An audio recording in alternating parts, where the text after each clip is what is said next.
Yeah, before we begin, just wanted to introduce you, my wife and producer. I'm gonna switch over to her so you can see her for a moment, and she's gonna be here helping me out today. Her role in all of this is basically uh, helping me with timing.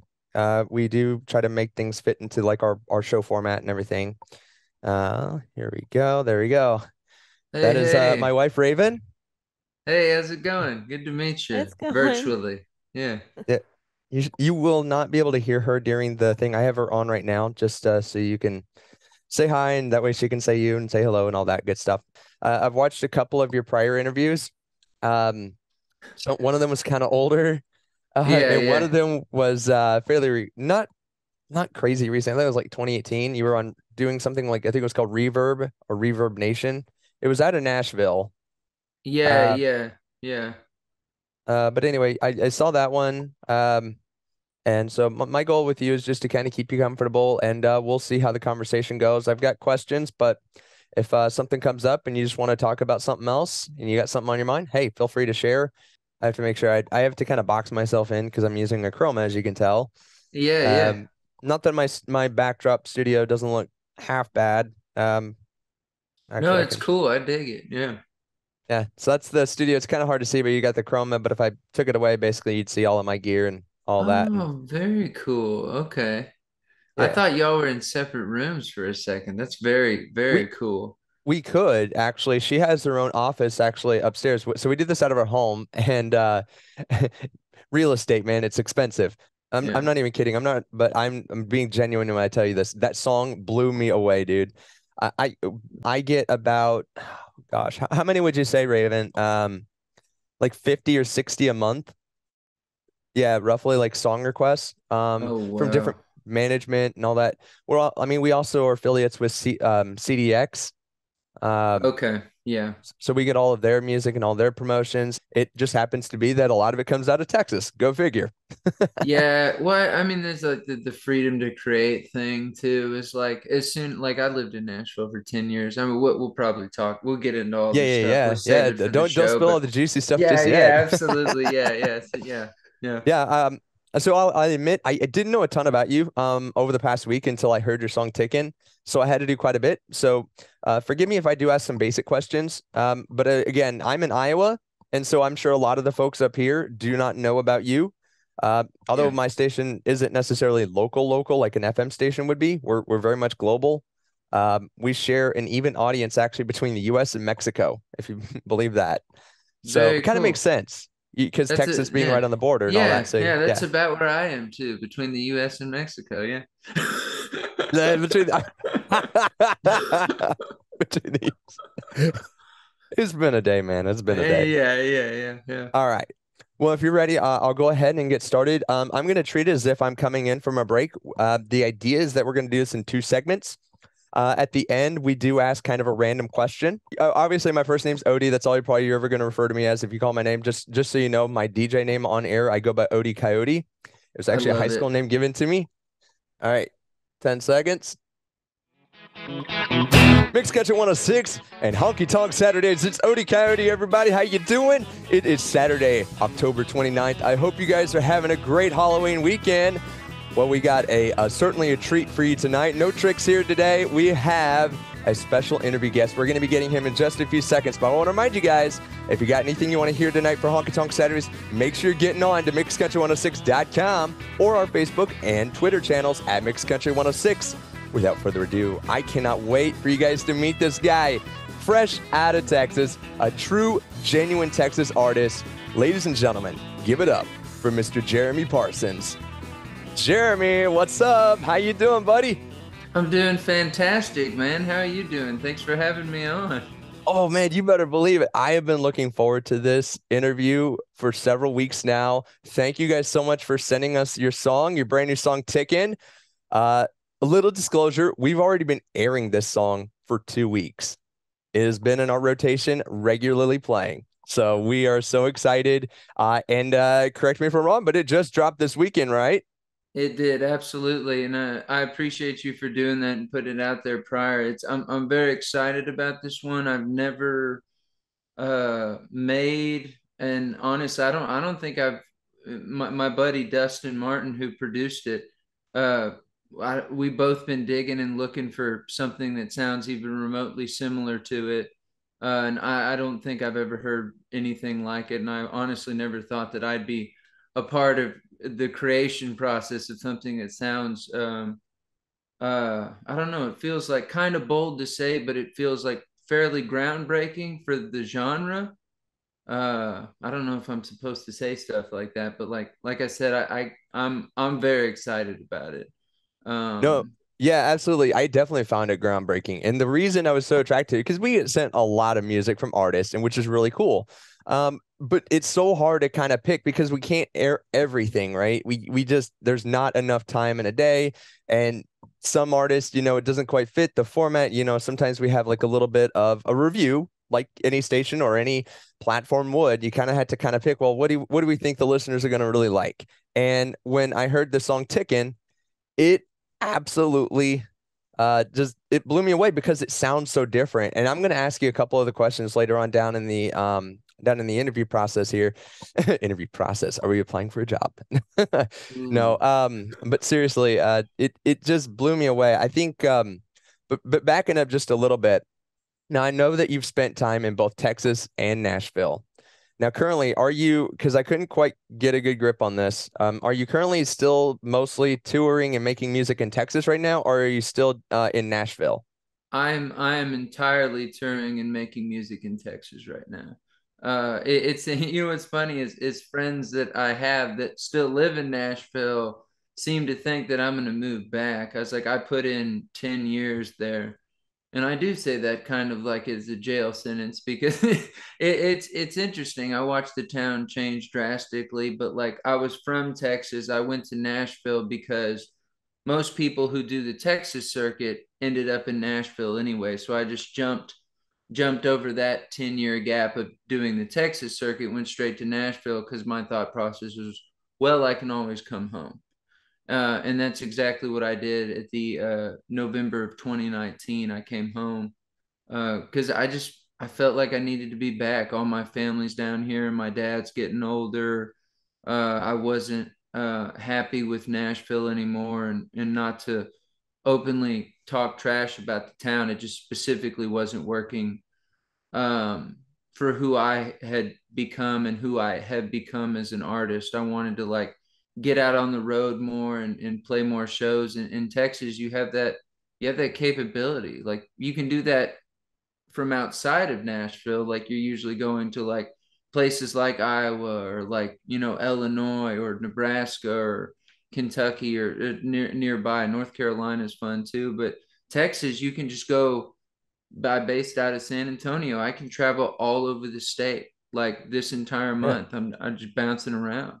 It's And nice. Texas is a huge state, so I've only had the personal privilege of going there, but it's saying something with guys like me in Iowa that we're attracted to Texas country because, well, frankly, modern Texas country or modern country music, I should say, it's just not the same. It doesn't sound like country music. And guys like me, and I think our listeners have kind of become disenfranchised with, this what we call trap beat country music and just this necessity or this incessance of um making it about, I guess, money, profits, putting artists together who don't naturally go together.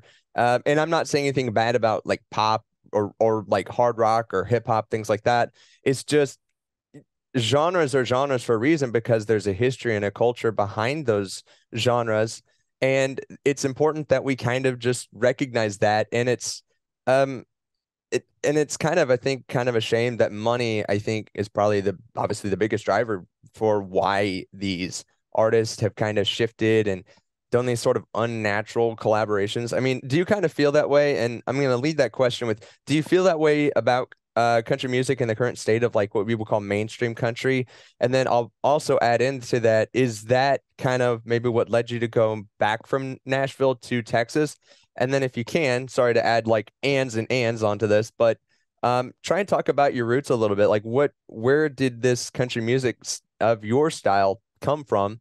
And do you think that you kind of learned some lessons? And do you think that any of what happened in Nashville sort of drove you back to like your roots? Or I guess what I'm trying to say is this whole big envelope is what about country music makes it you? And then where do you find yourself differentiating from mainstream country music? Or do you find yourself kind of aligning sort of halfway in between? I think, yeah, that what's great about that question, despite all the commas and ands, is that it all is the same question essentially. But yeah, no, I don't really like where it's gone, and it's one of those things too. It's because people are recreating the same thing over and over again. Like if someone just kept painting the Mona Lisa, it wouldn't be as special. You Mhm. know, it's one of those things. It's cool because it's one of a kind. Like people can recreate it, but at the time, like it's that genuine piece is that genuine piece, and to recreate it is just you're not going to do that because most artists want to create something unique and genuine that comes like directly from them and their soul. And I think that's been lost. And like you said, like bleeds into the other question of and it most likely has a lot to do with money. Is a money game. Like they want to make that money, and some people like from like who might have been artists at some point, they get tired of like going unacknowledged, and they give in to the monster that is like wanting to be famous, which is such a fleeting deal. It's like you always hear people compare it to like athletic careers that can end within one game. You're just done. You like break your arm or tear your ACL or something along those lines. It's all fleeting, and I think part of being an artist is there are certain sacrifices we make, and you shouldn't be a martyr about it because it's a gift to get to do what we do. Yeah. But you see a lot of people sacrifice it because they get tired of waiting or something, and then they give up what made them like them as a creator, and it's just not worth it. And I think Nashville, the longer you're there, you start to feel this certain desperation kind of wrap around you. It becomes like it cocoons you, and you feel like you need something that you really don't need. You just everyone around you is doing it, so you Yeah. slip into the mold. Yep. uh Absolutely. Yeah, you really summed that up quite well. Uh, Jeremy, I tell you what, we're gonna have a cool extra segment here. This is not our last segment with you. We got a lot more content to come from you, but real quick, so we got Tickin', but what are some other cool songs that you got out right now that people should be listening to from you? so the I have three records prior to this single, and the last one was called Things to Come. And uh uh before Tickin' came out, that was probably my favorite thing I had ever made, and it's a fantastic record. It was a good place to leave off from where I was. It was basically, I think what I like about it is I want to show growth or progress on every project, like a good new step forward. And I think Things to Come was my last great step forward before I jumped to this really cool new thing. And I love that entire project start to finish. The couple standout tracks are Things to Come, which is the title track, Something Other Than You Are, which was the last single off the project. There's some other great ones on there, Lillian, Tragedy. And I love the project before that too. Things I Need to Say has one of my favorite songs I've Oh, ever written. yeah. Yeah. Why Is the Bluebird Blue is on that Mhm. on that project, which I always love that song. And I love the music video to that one too. I Oh actually did. yeah, yeah, I did like that. Why is the bluebird blue? I thought it was just really cool in the way that just the graphics in there, the animation, and then the transition into you actually at the bluebird, and that was just really cool. So I yeah. tell you what, let's do this. Things to Come right now. I think that's a cool song to lead out on. Is the one of the title track from your last album. We're not gonna get to Ticking yet, but I promise we're gonna play it before the day is over. But let's do that right now. Keep it clicked, everybody, to Mix Country 106 Honky Tonk Saturdays. Here's Jeremy Parsons. Things to Come. Keep it clicked. Oh, time is a healer and life must go on. Yes, so here's to all the things to come. 6 and Honky Tonk Saturdays. It's Odie Coyote here with you on October 29th, Halloween weekend. Also the drop of Jeremy Parsons' brand new single called Tickin'. We've been chatting with him here during the show. I have him back. He didn't run away after the first segment, so we're very happy about that he stuck around with us. Thank you, Jeremy, for hanging out with us here, and we got more questions to ask of you. Are you ready? Of course I'm ready. I wouldn't even think of leaving. I'm having too much fun. Hey, that's awesome. Thank you. Okay, so I want to touch back on the song Ticking because that's obviously the big drop this weekend, and we're wanting to kind of tell people more about it. So I have some interesting questions that maybe other people who interview may not ask about it, because I would consider myself, and I think a lot of our listeners, to be kind of music critics. We like to think about the music, and especially this song Ticking. It really tells a story. It's got a very interesting message to it. My question though for you is, when you are writing the song, I get mixed emotions from it. And here's why. The tone of it seems really kind of dark and deep. You know, you've got the guitar sounds that sound like a clock ticking, but the lyrics in there kind of sound uplifting and encouraging. And I guess I'm not sure from my perspective how I should feel about it. So I guess I want to ask you, would you mind talking about what kind of how you intended that song to come across? Was it supposed to be uplifting, or was it supposed to be kind of like a deep and sort of dark, mysterious, or I don't know, reflective sort of tone? I think it's probably I would say both, because for me, I very much since I played my first open mic writers night and I saw people respond to it positively, I have known that this was my path, and I have not deviated from it. I have stayed on it. Like I had my like a bit of a spiral at I'm an alcoholic, and I've been off of alcohol for like 6 years now. It was 6 years beginning of October, and so I've had my moments, but I've always stayed the course as far as music goes. Mm-hmm. No matter where other aspects of my life went. And I think Ticking for me is a message from experience to people. Because I mean, I watch a lot of people have existential crises. Like it's a thing that everyone struggles with. Like I myself still have these moments where the gravity doesn't, seem to hold me down the right way. And Right. and especially that was written, I would say, like right in the heart of the pandemic. So it was a lot of people were struggling, and there was a lot of people that some didn't make it out. And I think for me, it was really like being grateful of where I was, because I released things to come during that time period. And I was in the process of writing for this new project, which is going to be extremely vast. And Ticking just felt like the tip of the spear for the whole deal. Like we don't know how much time we have. That is so Is the true.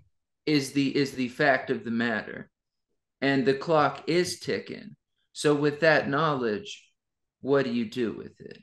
Do you stand still and freeze, because those seconds matter? The clock is still ticking. Because you stop, the clock never does. Like Exactly. time is still swirling around you, whether you choose to move through it. And So yeah. yeah. So I was just going to say that is so true. And what makes this song different and why it stuck out to me is you're not the first one to write a song about time and making the most of it, and taking time to be with the people that you love and to go after the things that you want to do. Um, Jamie Johnson did one recently. Several guys have done one, and I was just trying to think here. Um, I was just trying to get a number in my mind recently of how many guys. um, it, and it's just not. I can't fathom it. But what, like I said, what stuck out to me in this was your delivery of the song. You made me pay attention to that song. You made me want to listen to that song in a very meaningful way, because you delivered it in a way that is not traditionally done. I don't know how to describe it. You guys are just going to have to hear the song, and then we are going to play it next. But it was just how you said it and what the meaning behind it is, and the between the instrumentation, the musical arrangements of it all, and your voice and all of the like background vocals in with it too, it makes you want to listen to it over and over again so you can hear every little thing, because it's kind of one of those songs. It's like the Bible. You can read it multiple times, and every time you read it, or in this case hear it, you hear something different in it. You catch another uh little bit of knowledge and wisdom out of it. Does that make sense? No, you're absolutely right. And like I think this is a perfect time. Like I gotta give like almost like I would give all the credit to Dustin if I could, because that's his sound production wise. Everything you're hearing there is his voice. That is like as far as production goes. Like he is an absolute he would hate to hear me say this, also kind of love it in a certain way, but he would have to play it off humble. But like he's a genius. It, Like he that the way that he built that track around that song, because I sent him that with me and guitar, and that sound that you're hearing that you think is a guitar is the back of a broken piano. He's hitting the piano strings with a hammer. oh my goodness. I Yeah. thought it was the way a guitar was tuned. I thought it was just like No. loosely tuned. Right. But it works. It works so well. It provides that same, like that when I play it acoustic, like it's the similar vibe, but he found all these cool things. And that's the clock is an old mantle grandfather clock that's been in my family for like probably over 100 years. And like he recorded it, mic'd it, and pitch shifted it, and like it just everything came together so awesome.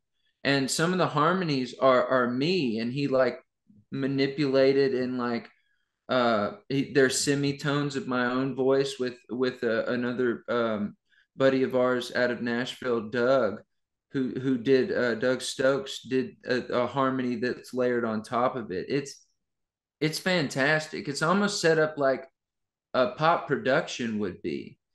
But it's I'm very clearly like Americana or country or what however you identify my voice is completely your call. But like it's very clearly something southern in there. But It's country. That's what it is. yeah, It's yeah, country, man. it's unmistakably like somewhere south of the Mason Dixon. It's but yeah, Dustin did. It's so cool, and it's one of those things. The whole time we were working on this, we're like, why does this work? Like what is this? Why does this work so well? It works. Like what is happening? And it's so cool. Like everything that you just said is spot on, because when we were listening to it, we were going through the mixing phases, and he would send me different mixes, and we got it mastered. I told him, I was like, what's so great about this track is exactly what you just said. Like you're going to hear something different almost every time. And Like I would recommend, because I feel very privileged and blessed that I have a studio along with this radio station that we broadcast out of. I've been blessed to have some good equipment to actually listen in depth to music. And what I found is, if you can, and I'm saying this to our audience here, if you guys can grab a good pair, like you don't have to like go crazy expensive. Uh, I know for me, I had a pair of Bear Dynamic DT 1770s, which are like high-end reference monitors, and those are like one of my prized possessions. I love those things. But it wasn't until I listened with those that I could hear even more layers of depth of just how it was mixed, like how things, the reverb effects that were in there, the subtlety and the timings and all of that behind there. And you can get a whole lot of music theory behind this too.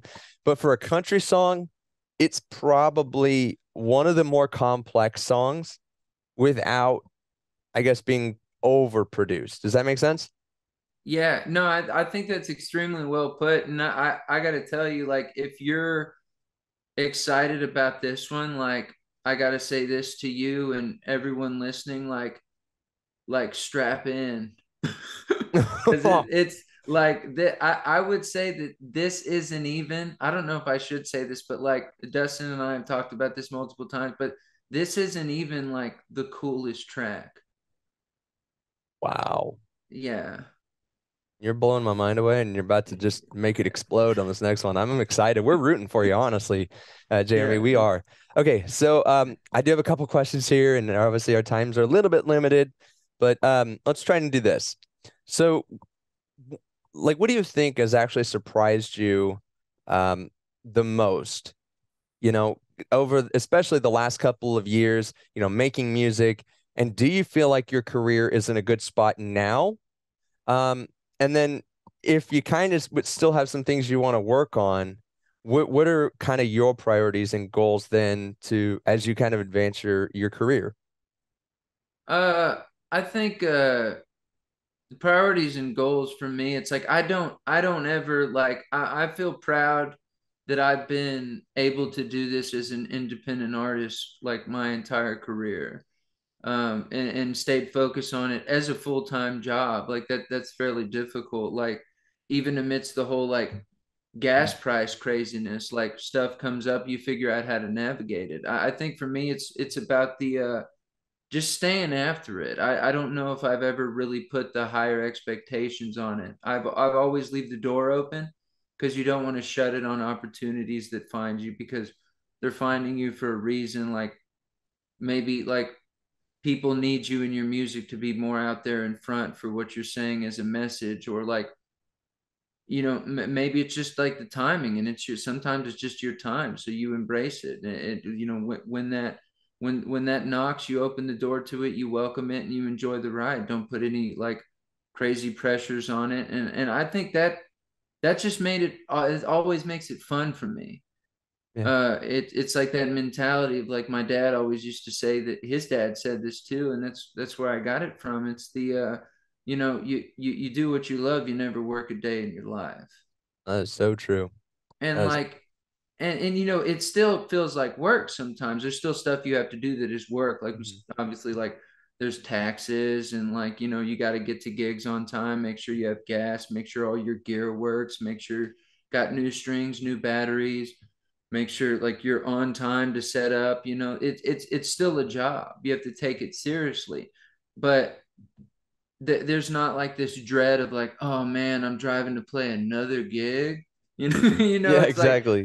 heck yeah, I can't wait to get there and meet some new people and play them some Yeah. stuff. The It's the all it's miles are all worth it. yeah, it's always exciting. So like I think for me the focus is like make sure it continues to feel like that, and if it doesn't, figure out like where I took the wrong turn. Mhm. And like keep growing and creating art. Like I love this. It's a different sound, it's new for me, it's going to be new for a lot of people, but I love it. It's a Yeah. new creation, it's a new baby, it's new art. And I think like that's what I always loved about guys like Tom Petty and stuff like that. They like created for the song, and this is what was created for this song. Like Dustin heard it, and this is what his talent brought, like and met me in the middle on what I created on my end. And like I think the goal is just to keep doing that. Could basically just keep doing what I've always done.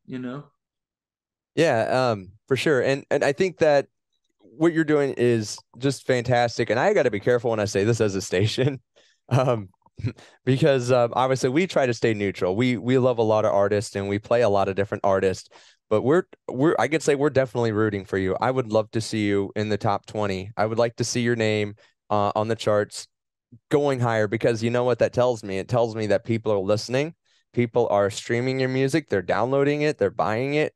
And oh, I gotta ask, is your next record, is it going to be released at all on vinyl? You know what? I would like to do that. I don't want to tell you yes and then let you down. Because like I don't know, this project feels extremely special.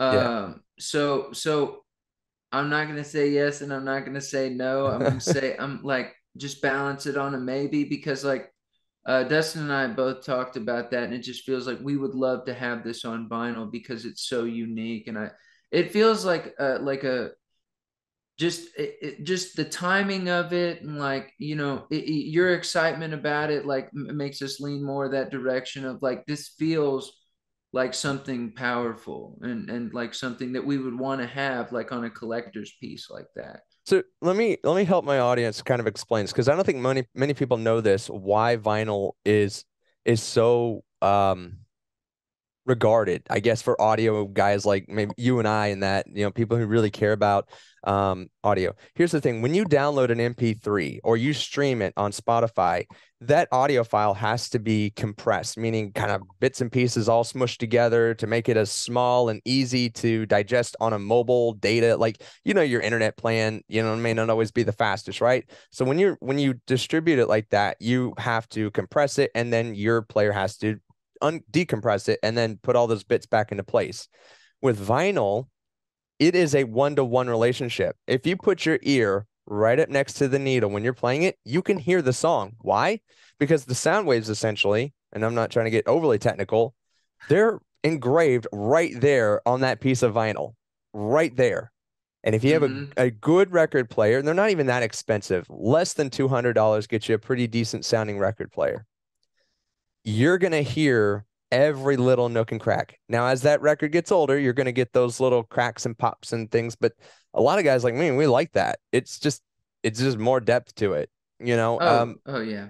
But you're hearing the song in almost in its true mastered form. And Yeah. that is so critical, especially for songs like yours that have so many layers to them. And so I would just love that. And I hope our audience like hears that and gives a couple vinyl records a try, because I think they'll be impressed with the difference in how a song that you may heard on Spotify and even in radio, we have to compress things, like I've got a big compressor and it's going to compress this thing down because you could be listening on a really quiet device, an iPhone or whatever, or you could be listening to it on a theater system. I don't know, but I got to make it sound good no matter what you're listening to. Whereas a vinyl, you have the raw file there, or not the file, but the the actual piece of vinyl, right? Yeah. Um, and it's gonna play that way. So sorry, I'm starting to ramble Right. myself, so don't feel bad, No, Jeremy. it's Um, contagious. Yeah, no, vinyl is an experience. I highly recommend it as yeah. well. Yeah. All right, before we go, we have one random question. I promise it's just a fun, good-hearted question. We're, we don't get weird here on this show. Not too weird anyway. Although we tell everybody have a good time. That's our whole motto here, is just have a good time. We would love this. Jeremy, you don't know this. Our listeners know this, but this is the show you listen to when you're on the way to the bar, and when you're kind of in between bars and you're going between them, and then when you're coming home from the bar, because we do the show and the high energy, good honky tonk music all the way to 3 a.m. Oh, So heck yeah. we start at 5 p.m. on Saturday, and we do our feature show, as all of our listeners know, from 5 to 6, and then from 6 to 3 a.m. it's all honky tonk music. Oh, So, that's awesome. yep, Well, thank y'all for doing what you do and being there for those people so they can get hyped up in between that deal. Because yep, sometimes you need that. yeah, Yeah. absolutely. All right, so here's our random question for you. First of all, this isn't going to do a lot of good if you're not, but are you a sci-fi fan at all? Yeah. I mean, yeah. I mean, like I would, I guess it depends. Now I'm curious. Ooh, okay. So here's I would here's the say follow. yes. Yeah, here's the follow-up question then. Are you more of a Star Wars fan or a Star Trek fan? Okay. Okay. I get it now. See, here's my deal. He thinks he gets I it, producer Raven. no. Well, so the problem is, and a lot of people are gonna get mad at me, but like I'm one of those people that would be overly tedious about music, and I'll be like, no, I'm not a fan of this song. But if you put on anything like film, TV, whatever based, I am easy. Easy like Sunday morning, man. Like I will watch anything if it's like visually fantastic, and both Star Wars and Star Trek do that for me. Like if you're gonna like I do have like favorites like the original Star Wars stuff I lean more towards because that's nostalgic. Okay. Like the Patrick Stewart era Star Trek stuff for me, Mm-hmm. also nostalgic because I used to watch it with my dad. So like Okay. all of my stuff based on that watching experience is usually linked to emotion. It's very similar to music for me in that aspect because like it's what I enjoyed watching with my father.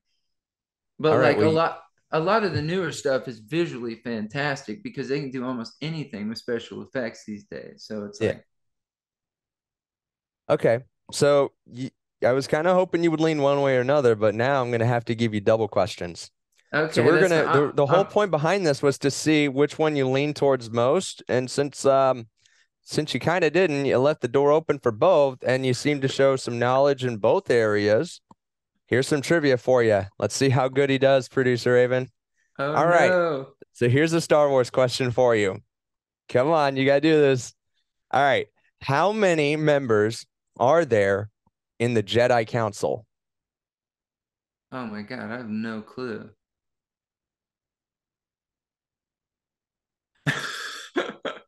It's one I in a have hundred. You know, it could be.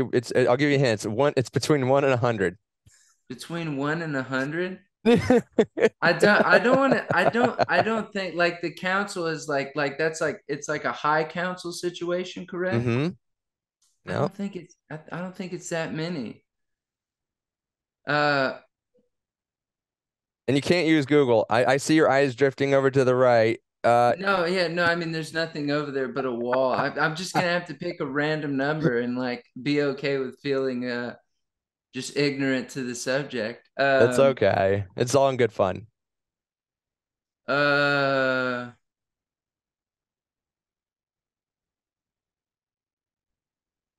I'm gonna go with like 7.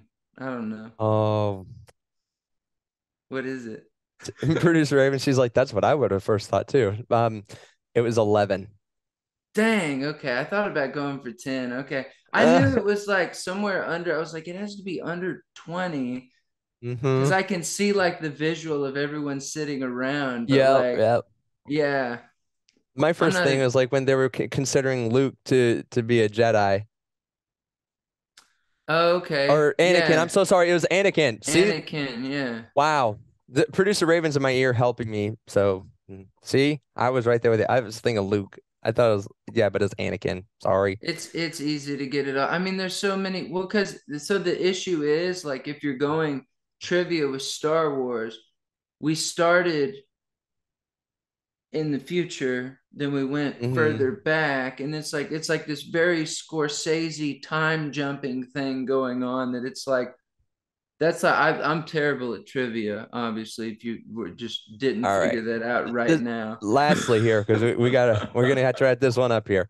But I gotta ask, okay, then let me see if we can't both get redeemed on this one.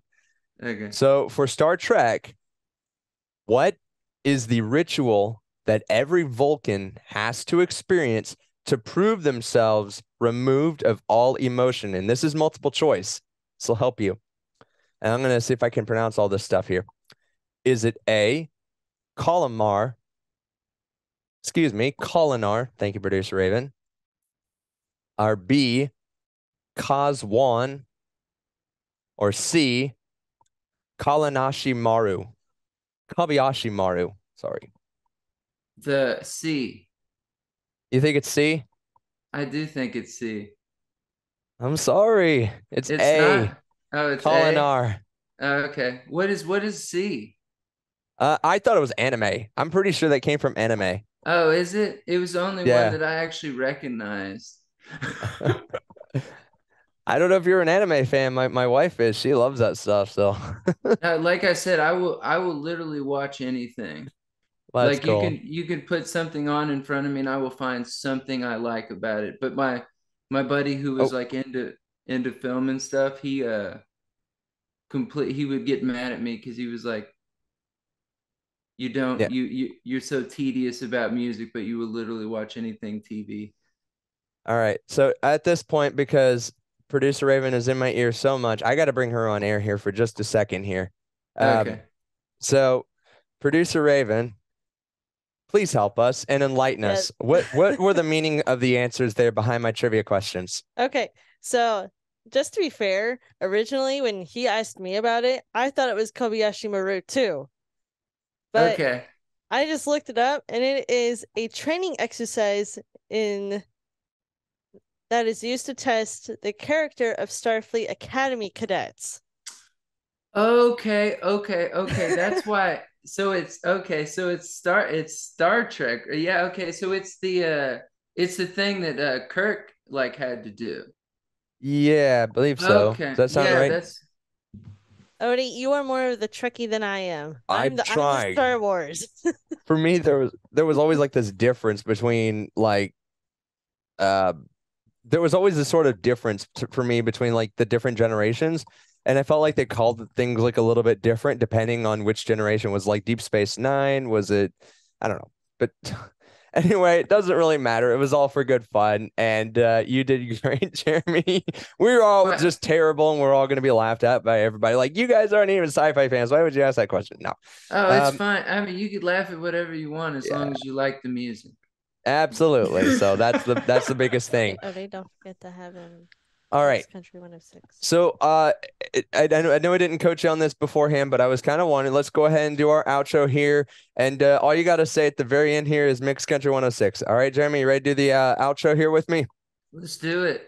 All right. So I want to thank everybody for listening to Honky Tonk Saturdays. It's been a blast hanging out with you guys. Make sure you're getting on Facebook. We're going to try and release some of this out on social media. So if you didn't catch all of it or you want to listen to it again or share some of this for someone who didn't get to hear the show live, make sure you send this out to them. But let's give it a good shout out here. So I want to thank everybody for listening, and we're going to kick it off right now with Jeremy Parsons' song called Tickin' right here on Honky Tonk Saturdays and Mixed Country 106. Clock is on the wall, and it keeps ticking.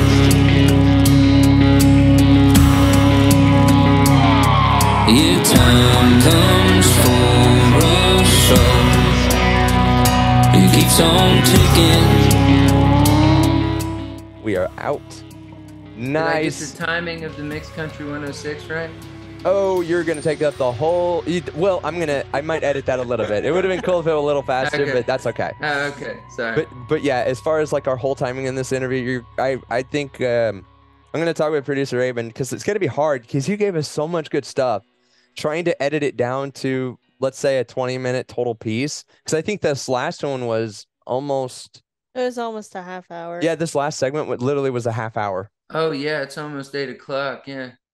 Well, I'm sorry that I gave you too much good stuff. I'm so sorry. Oh, you should be ashamed of yourself, Jeremy. I know. I'm gonna be so mad at myself the rest of the evening while No. I'm flipping through books of Star Wars and Star Trek trivia for the rest No, of it the got in evening. your head, didn't it?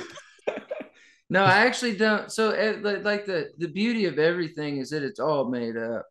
Yeah. So like everything, even the words we use on a daily basis, someone made up everything. So like I'm not gonna worry about it. Yeah, there you go.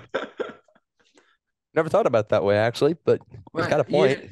It's like it was one of my favorite lines actually. If you wanna talk like stuff, we'll venture into the Marvel universe right now. What Thor said when they were he was on the Guardians of the Galaxy ship. I think it was I don't think it was Endgame. I think it was Infinity War. Yeah, I think I remember what he's talking about because I've seen all the Guardians of the Galaxy stuff. So he said, someone said, he was like, you just made that word up. And Thor turns around and looks at me and goes, all words are made up. Exactly. I was like, genius. He nailed it. Yeah, it is Infinity War. I remember that scene. Yeah. So, oh, cool. That's because I left her mic on. Cool. Yeah. No, it's fantastic. And when he said that, I almost like stood up in the theater. I was like, I love it. It's nice. Genius. He's also so right. Like I was like, God. Marvel does it again. Yep. I hate it that they're like kind of wanting to end that franchise, with everybody kind of leaving all at once. They're doing spinoffs. Yeah, I know it. They're all doing spinoffs and stuff, but man, I didn't really want that series to end. I didn't. No, I mean it's almost like so well done that like even the spinoffs, I'm like, a lot of people are gonna hate them, but like that's such good content. Like they do, like that whole, it's fascinating to me. You think about like all of the after, like the trailer sequences, it all lined up. Like that's like over 10 years worth of stuff. Like that's insane. Like the forethought to like make sure that all synced up in some capacity. Yeah. like that's it. No, like that's the extra work that you would want to see. Like, granted, you're talking about like a massive team here, most likely, but Oh like, yeah, good job, guys. Like, I'm impressed. Like, absolutely. I don't. For me, movies, if it does not have, I don't care who the actors or actresses are in there. If it does not have a good storyline for me, I mean, visual effects are cool. I mean, I've got a yeah, theater system too, just like a lot of people do, yeah. and it's like cool. But what's gonna keep me in there is like a really, really good storyline, Oh, something that absolutely. makes sense and ties everything Yeah, together. yeah. Uh, You need something to connect with. yeah, Yeah. I mean, for me, I was a huge Matrix fan. I love the movie The Matrix. Uh, Oh, it's all four of them fantastic. now. Yeah, the fourth one Yeah. kind of didn't do it for me, but I guess it's just because of how many years it's been. But no, the first three were really good. But all right, Yeah, Jeremy, it's late, I'm sure. I know I think you're in Central Time too, so I um am. Yeah. yeah. But it's late. I'm sure you've got a family. I don't know. I never asked if you had like a wife or kids or anything like that, but I'm sure no. I have a girlfriend and two dogs. It's basically the same thing. He's got a point, Raven. Hmm. That's actually true. A girlfriend and two dogs is basically the same thing. I can't. It's- From our perspective, from a guy perspective, it is about the same thing. for I'll now, take it's your word about for the it. same Two of the thing. things Yeah, will yeah. eat you out of house and home, and the other thing, you can't get enough of. So there you go. That's true, and we'll let you decide which one those are. I got a good idea. That's perfect. And I'll do a little bit of processing on it just so it doesn't quite sound like it's over the phone. I'll warm it up a Yeah, little bit with fair. some EQ, and I got some magic here. I've been doing audio engineering for Long time. uh Long time. let's see. That's awesome though. That I mean, 10 nothing like clean audio. almost 16 years. I was doing it even semi-professionally, even in high school. I've toured with at least two or three different Christian rock groups, and I did their live audio engineering for them. And Oh so, wow. yeah. Yeah, if you can do live audio, that's the high intensity stuff because you got to like fix problems like on the But you know spot. what? Like, It's also easy. If I yeah, had a blemish, right, as long as there's no feedback in the system, I can yeah. generally cover up a lot of things. Well, In that's good, recording, man. uh, sorry, I was just gonna say in recording, if there's like one little thing that sounds off, I gotta stop and we're doing another take. That's fair. That's very true. But it's like it also like, man, I've just had like I do my own sound basically. Like even if there like sometimes if there's a sound guy, I'm just always like, all right. Because the thing is like after you do it a while, like you know how stuff's supposed to sound because you work sound with these people before. But like me, I know how I'm supposed to sound. And if like I get one of those combative sound guys, Mm-hmm. like I have to reel it in and like just like try to remain as respectful as possible because like he can make me sound really bad if he wants to. He's in charge. Mm-hmm. Yeah. He's he's in charge of my fate for however long that set is. So it's just like one of those deals. Like I don't usually have a problem, but there has been times where I'm like, because sometimes they're like, oh, artists don't ever notice when I change anything, and I'm like, look at him and be like, what just happened to my monitor? And they're like, "Oh, what do Right. you mean?" I was like, I heard that. Like I heard it." And he was like, "Oh, man, I'm fine." I was like, I Engineers like like, that are terrible. Like they "Oh, get yeah, paid, their career isn't necessarily on the line, right? And they're the ones, right. if they screw it up like that, they're the ones who aren't going to be getting very many more gigs to do. Right, because that complex will get in the way. Like Yep. it's what it is. It's And like it it's ain't their complex. Their complex is to make your complex their complex, right? yeah, That's the whole goal is like for example, every single week, there's a reason why mostly do it. And it's because I can put my own bias around sound on how I think like everything should be kind of welded together, if you know what I yeah, mean. yeah, I can put those aside where, okay, for example, like our worship leader every single week, because he's the one I work with the most, he's always like, I need this electric guitar. The lead guitar always has to come out. It almost should be slightly annoying. That's exactly his words to me. I don't particularly care for it, but fine. I do it. He listens to it. He loves it. I don't get any complaints from anyone else in in the church or when we put something out live. Okay. Okay. You win. Yeah. You know? Well, yeah, that's cool. That's because But you're a professional. Like but that's here's the that's other the thing. difference. Yeah, yeah. Once they trust you enough, then they start accepting your feedback and opinion. Like, hey, Totally. I heard this. It didn't sound right to me. Listen to it this way and let me know what you think. I would like to change this, you know? I'd like to Yeah. change this type of reverb. I don't know. I would like to change it more of a instead of a reverb to let's try it as more of a chorus effect and like less, diffusion, dampening, and all that. So anyway, this is an example. And so you do that, and eventually you kind of get to that point of, you just have a really good relationship. You both Totally. trust Yeah. each other. So, all Yeah. right, we got one more little thing to do, and I keep talking, and it's late and all that. I Oh, you're actually good. so as you heard, my wife is also the producer. She's been doing this for years with me. But we also have a 5-year-old who's watching cartoons upstairs. So he's doing marvelous. I got another monitor above me and I'm watching to see if he comes down and he's good. He may have already gone to bed actually. Oh, that's awesome. Yeah, Um that's a cool setup. yeah. Um did I throw that up there? Yeah. So yeah, here we go. The wide shot. Let me see if it's even visible. Yeah, I mean, you can kind of see it, the very bottom of it, like above my monitor. I've got a big monitor there, but on the wall next to the window above it, you can just barely see the bottom edge of it. That's actually one of our security cameras that I was able to patch in to OBS and use it for like a wide shot or end of show shot. Oh, that's cool. It doesn't That's quite work cool. now that we rearrange things in my chroma screen sometimes there, but sometimes I'll do a show without the chroma. Again, I Is mean, I that don't expect you to be like a radio DJ star. yeah. You're a singer, and it just Yeah, means a lot yeah. to us. And All and I it, have to do is yeah, it all you have to do is really be able just to recognize my voice in some capacity. yeah, exactly. And what's going to be cool is when you become Garth Brooks. Not, Oh God. not that. You never know, I'm man. not running around that much on stage, man. Heck no.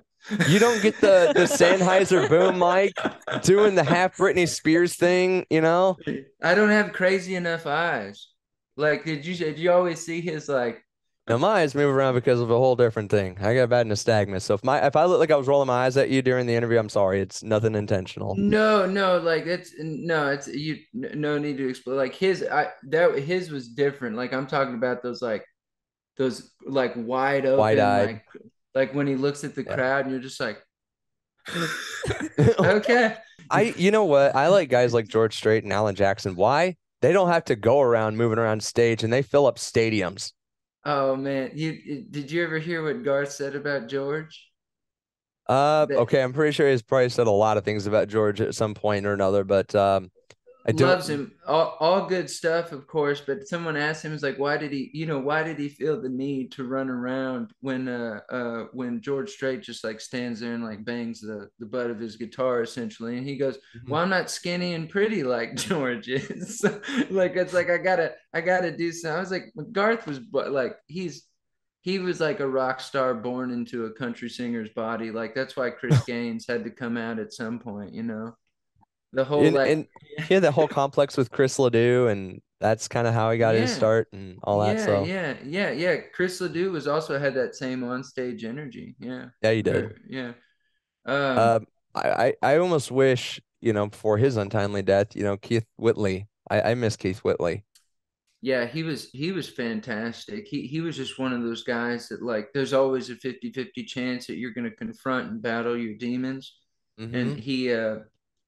he just like he couldn't, and there was obviously all that drama with like Lori Morgan and Kenny Rogers that Yeah. um There's a was lot of heroes that are gone now, and that I could just see yeah. them if they were around today. Like another one for me would be John Denver.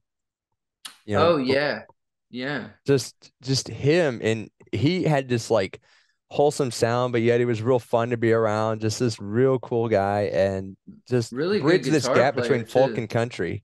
Yeah, yeah. Oh, he would have been right at the heart of the Americana movement too. Like Yeah. he was like pre that, It's like where like Gordon Lightfoot has gone these days. He's Mm. basically like an Americana legend who was part of the folk like era like that with the Edmund Fitzgerald and Sundowns and stuff like that. Yep. But yeah. Also, I was gonna ask. So my Dustin and I are doing these like promotional videos, and if you don't mind, I would like to borrow. So we're doing this thing. It's called like JPTV to like advertise the single. So like I didn't know if you're cool with it. Maybe like after this interview comes out, if or like before when you finish with the audio, if we can get some snippets of I'll the give you like the whole maybe audio, like that's dude, kind of yeah, more yeah, EQ'd and everything. I can give you a yeah, Dropbox link, and I can send it to Michael. I can send it to both of you. I think you email me too, so I've got both your guys' email. yeah, dude, I would love that because we want to do. We're trying to just get together all this like really like just out of the box promotional stuff. Like Yep. you say, like I love what like a lot of the stuff that you said about the single is like so spot on, and like I just want to make sure I got your permission to use it, of course, Yeah. too. So yeah, And then letting it come out at the same time, and then you guys can use it for your promotional stuff right after, like immediately the same day or the second day, right afterwards. It's just fine. And we'd love it. I know you said you would be up for just giving us a shout out on your social media channels. That would just be yeah. amazing. I can't figure. There was like probably 5 years ago, I thought I had a handle on social media, and then there was a massive shift.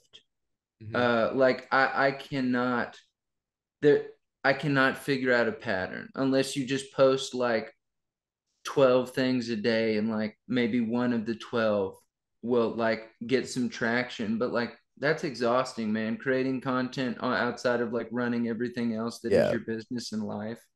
Like it's not worth the mental tear. Yep.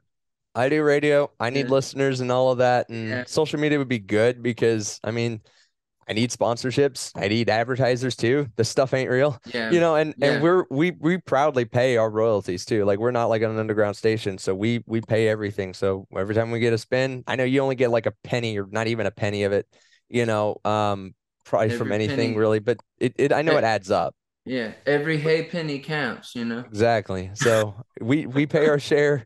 I will say it is hard. There's a lot of reason why guys like me don't really exist. I had to make the choice of I knew that this wasn't going to make money for a long, long time. And we've been at this for a year now since prior 2013 because we had this like a decade ago. And I Yeah. stopped it because same thing, royalty rates kept going up and I couldn't keep up with it. And so it priced me out. It Yeah. became a very expensive hobby. And unless you're like iHeartMedia and they have their own deals, let's call them, with, Yeah. the ASCAP, BMI, CSAC, and all that. Um, and then you have little guys like me and a lot of other internet guys, and there's way more guys on the internet doing internet radio, doing them underground and just saying, Yeah. well, I'll pay royalties when they catch me kind of thing. And I'm just like, no, it ain't right. Yeah. Both of us, I'm getting listeners because of artist content. That's not fair. Yeah. They deserve Yeah. payment. I just wish we could find like a compromise in it somewhere because I'm happy to pay. It's just I kind of wish there was like a scale. Like if you get this many what we call TLH or total listening hours, Yeah. or below, you pay this amount. This way, it Yeah. at least gets more guys like me in there paying something into it, getting because we're not mainstream. I'm clearly playing Texas country music, which outside of Texas doesn't get played. Yeah. It's expensive to get the FCC to give you an FM license. You need like about $1 million, and I'm not exaggerating, to get a FM station. Oh, Um, wow. yeah, it's stupid expensive, and then you're renting transmitter space because you probably aren't going to be able to afford the $300,000 extra to erect your own tower. You know, and so Yeah. it's a mess. And the FCC hasn't opened up even bids on FM frequencies, I think, since 2015. And they're not planning to anytime soon because it's already pretty congested in most markets. So a little bit Yeah. of knowledge on that. But Yeah, it's pretty disgusting when you look at all those facts, like how they've just let like very important things slide that like they forgot where all this started. And that's like a yeah, lot of things. Yeah. and radio, like my type of radio, isn't as much needed because of, streaming and YouTube and things like that.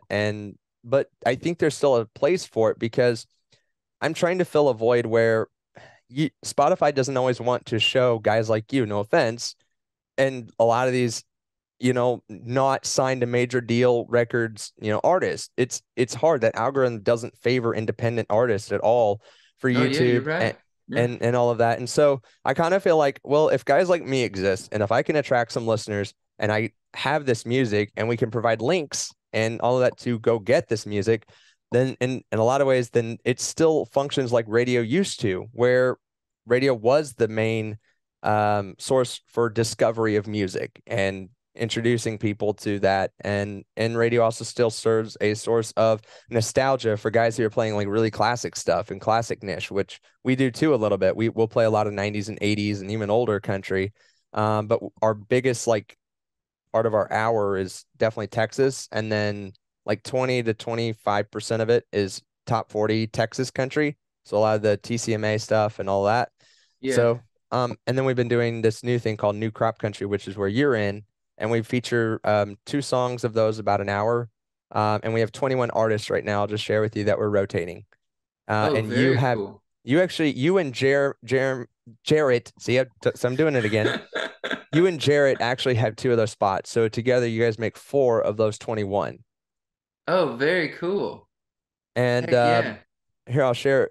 I know I keep saying we're gonna go. I think, but I'm keep going because you're finding this interesting.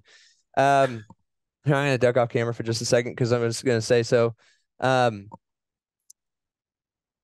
so here's a lot of what's in our things. We have a new song from Aaron Watson. Trying to figure out which one because I actually got his whole album. I'm just looking at the stuff I added in the last 2 weeks. So we have new stuff from Aaron Watson. We have stuff from Abby Duncan, Andrew Sullivan, Ariel Hutchins, Brent Alexander, Cameron James Smith, Daryl Dodd. He's got a new one. Oh wow, nice. Heard that name in a minute. So yeah, Daryl Dodd's right now. He's got one called Half to Death, and it's Okay, a single. that sounds about right for him. Joey Green, we're playing Oh, him. okay. I know Joey Green. Yeah. I recognize a few of those names from just like bouncing around and some of the Nashville ones. Joey was Texas, then went to Nashville, and then I don't know where he is right now. If he's still Um, in Nashville or we're spinning that one, a song called Saturdays Are for the Boys. That song is so cool. It's just got this really cool hook in it, right in the chorus line, and again, made me want to listen. So, yeah, yeah. because Cool. I'm filtering. This isn't even. I probably went 2 months actually before I got to something, so I probably went through over 100, and this a couple weeks ago, of all the stuff that guys like your promoter Michael sent me, and it's not like we don't want to. It's just time trying to go back and listen to everything, and you're just and it's so hard, and you're trying to Oh find yeah. spaces in your lineup. It's just that's what makes it tough. Oh I already yeah, said yeah. Lane Smith. We did a bunch of Loretta Lynn recently because of her passing. Yeah, Got a yeah. bunch of that. Uh, Zeb Rogers and Zach Ray, Whiskey Myers, um, and then Trent Walker. Got a little bit from those. Those all came Nice. from CDX. But yeah, that's a little bit of what we're playing lately. And so That's yeah, check it very out. cool. Yeah, definitely. I will. And I'm looking forward to sharing this too. I'm Yep. definitely gonna do that. And yeah, like I send me that audio too, and I'll probably I'll share all the stuff when you put it out and yep, tag me, and then I'll probably like do the audio thing like that following like either the day after or that week after. yep. So So it'll be Saturday, and so you're free to do it. Basically Sunday if you can. yeah, But I Jeremy, appreciate you. whenever you drop something again, and you got something you want to share, and or even just want to say hey, feel free to drop me a line. I'm happy to chat anytime. Absolutely, Odie. I will do that. I've really appreciated this, and I appreciate you. And like, thank you for listening and really taking in the song, man. It means a lot. It's nice to hear. Like I said, this is different for me, so it's nice to hear like you clearly get it, like where it comes from and everything. Like I can't thank you enough, man. So like you will definitely be doing this again, hopefully with the next single. You know? I'd love it. Yeah, whenever Yeah. you're ready, whenever you got it, I'm excited, especially if you're saying like if I thought this was groundbreaking and you've got more stuff that's groundbreaking coming, it's I'm excited. Like legitimately, I love music, and I got into this whole thing with radio for that specific reason. We don't play what I call teeny bopper country. We don't play any of that. We try to Yeah. keep it very, very I wouldn't say traditional because that doesn't really describe it, but we would keep it true to its roots. We would keep it um a lot like the 90s, if you will, you know? Yeah. Yeah. But Well, it's like anyway, that. That's like the thing, because it's like I always say, it's like they're like, oh, you listen to that even if it's off genre. I'm like, good music is good music, man. that's Like you, right. I'm not gonna label it. That's all it is. It's good That's why music. I'm Yeah. excited for Jarrett. Yeah. Yeah. I'm going to be picking him so hard on how do you go from punk rock to back to country and then do it Yeah. well, you know? Yeah. Well, I mean, like that's like he's clearly an artist. Like that's what I was saying earlier. Like Yeah. the music kind of takes you where you need to go. The music will guide you. Like if you're an artist, it will like you're not walking the music, it's walking you. So Yeah. it's cool. I'm gonna check that stuff out. I had no clue that he did that, and I'm actually pretty stoked to hear. Right. I could talk for hours. Yeah. Like I was in high school with this guy. His name Neil Hewitt, and I don't even know if that name rings a bell to you. I don't Uh, think it does. No. no, no. He's got a record deal. I forget who his label is, but he talks about it sometimes on his Facebook. But he does like the local tours and stuff like that. And he'll go back to Nashville every once in a while, and he drops an album about every 2 or 3 years. I went to high school with him, and he was always the popular kid. Both of us sang. I at one point had wanted to go out and sing too. I even auditioned on The Voice back in 2012 and Oh, realized I cool. hated cameras. And it never happened, but even before then, I couldn't deal with answering the same crap 5 times in one day. I Yeah. just wanted to Yeah. sing, just wanted to be in front of people and say, hey, just the same thing I'm doing now. But anyway, all right. Well, Jeremy, it's been fun, man. An hour and a half later, it's been a lot of fun. Dude, we did it, man. I had a blast too. I Yeah. enjoyed talking to you. Well, we'll have to do this again for sure, man. I enjoyed myself. But I Oh always yeah. tell people at the end, and if you listen to my shows, a lot of times I'll mention at the end, hey, having a couple beers, guys, it is a lot of fun. Being drunk is what's the sin, you know? Yeah. Yeah, absolutely. There's always a too far. Yeah. Yeah. All right. All right, Well, dude. take Well, I care, Jeremy. Have a appreciate good you, man. one. Yeah. Yeah, y'all have a good one too. Thank you so much. We'll see you. God bless, sir.